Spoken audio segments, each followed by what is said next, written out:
ข้างเข้าไปเองมันว่าคำสลับไฟที่อยู่นู่นเพื่อรถไหนสร้าง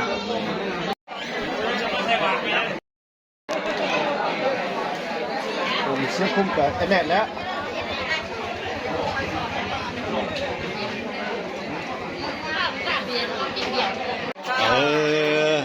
เพื่อลงมันคลิปวิดีโอไว้เบิ่งเจอเท่ามาจากนอนมอยไว้เบิ่งตอนเท่าเนาะได้เรียกขอหมู่ผู้สหายมาช่วยเรียกงานเพื่อนใหม่ท่านในติ่งบ้านตะแวงเมียเนี่ยมาออกให้งานอยู่ที่กลัวเรากินเหล้ากินเบียร์จะพูนนอกคุณ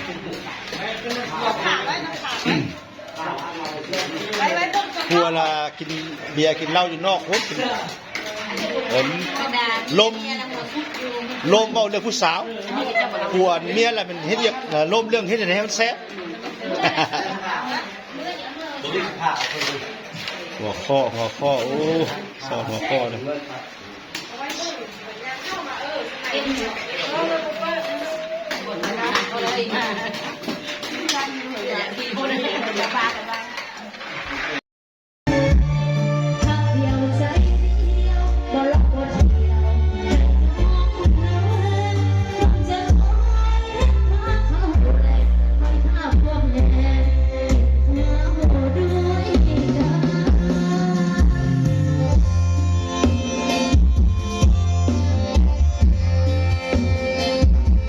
ครอบครัวของน้องไซดา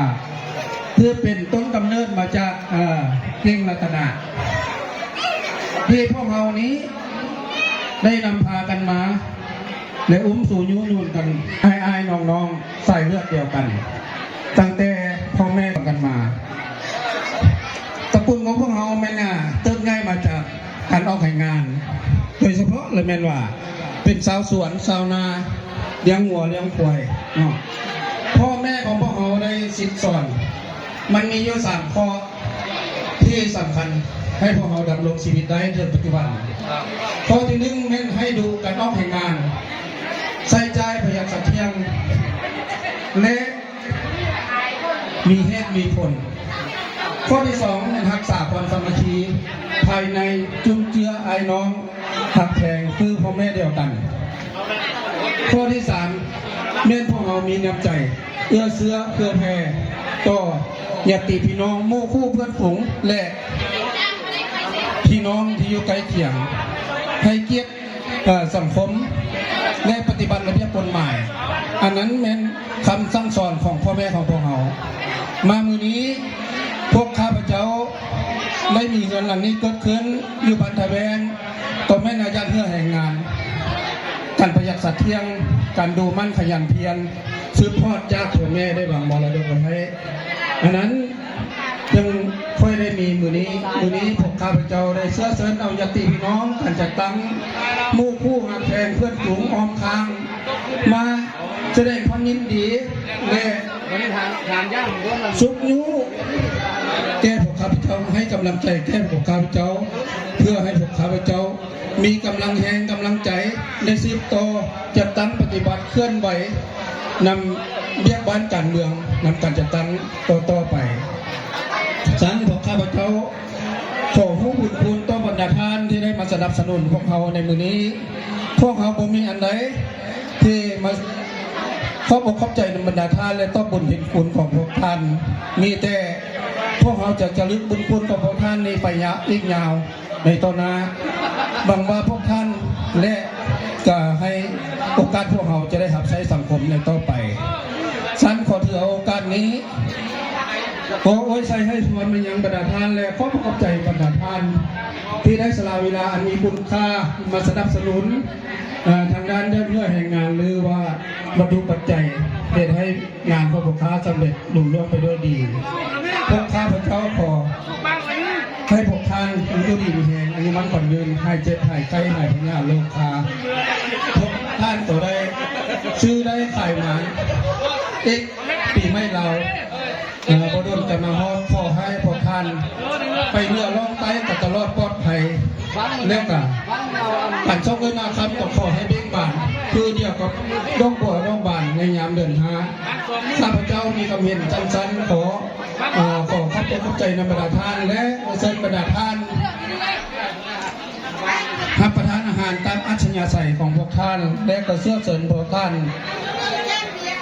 อยู่ห่วมบนซึ่งนำบอกข้าพเจ้าถึงแก้เวลาสมควรขอขอบใจ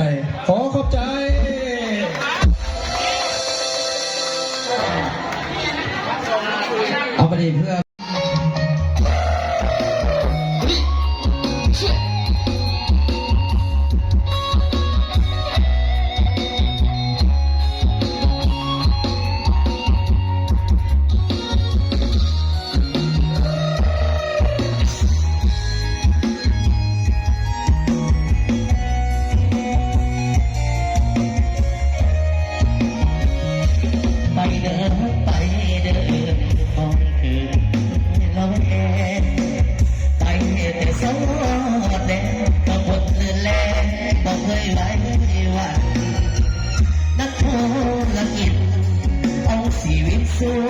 เป็นเดิมพันเมียอยู่บ้านจะได้ไหววันให้น้องนั้นเฮ็ดใจได้เวียนน้องเวียนใจต้องไปตามใจลูกค้าเวียนเอาแต่มันสิมากำหนดเวลาเป็นโมงบ่ได้จะเป็นเลยก็ต้องยืนสู้ทนต่อไปคิดว่าเพียงแค่ขาดใจน้องสักไว้จงเห็น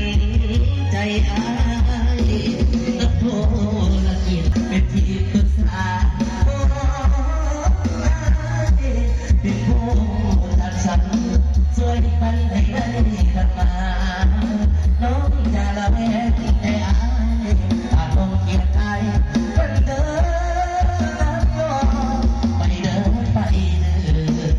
น้องอย่าตกใจโอ้หักเคยว่าไว้เก็บใจไงคือพอดีสันดอนหัวธุรกิจบอกเคยคิดนอกใจหักงอ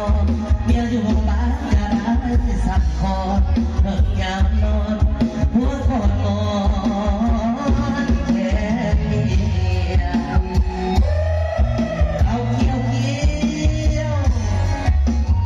ยวผสมเอาใจเกี่ยวทำเกี่ยวมีเกี่ยวน้ำเกี่ยวหน่อยอาจจะลดทั้งโลกก็ต้องทั้งภาคขอสักน้อง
เ